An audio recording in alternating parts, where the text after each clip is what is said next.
নরসিংদীর গোড়াশালে আহসানুল্লাহ নামে এক কাভার্ড ভ্যান চালককে গুলি করে হত্যা করেছে দুর্বৃত্তরা।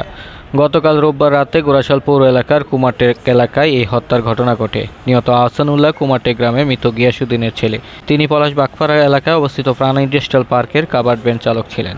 পুলিশ ও নিহতের স্বজনরা জানায়, রোববার রাত 10:30টার দিকে আহসানুল্লাহ কুমারটেক এলাকায় নিজ বাড়ির পাশে একটি চায়ের দোকানে বসা ছিল। এ সময় হঠাৎ একটি মোটরসাইকেল করে দুইজন দুর্বৃত্ত আহসানুল্লাহকে লক্ষ্য করে গুলি ছুড়ে পালিয়ে যায়। এতে তার মাথায় গুলিবিদ্ধ হয়ে গুরুতর আহত হয়। পরে আহত অবস্থায় তাকে উদ্ধার করে স্থানীয় হাসপাতালে নিয়ে গেলে সেখানে তার মৃত্যু হয়।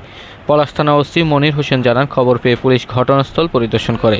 কী কারণে এই হত্যার ঘটনা ঘটে তা জানা যায়নি, তবে প্রাথমিকভাবে ধারণা করা হচ্ছে পূর্বশত্রুতার জেরে হত্যার ঘটনা ঘটতে পারে। হত্যার রহস্য উদ্ঘাটন সহ ঘটনার সাথে জড়িতদের গ্রেপ্তারে অভিযান চলছে বলেও জানান ওসি।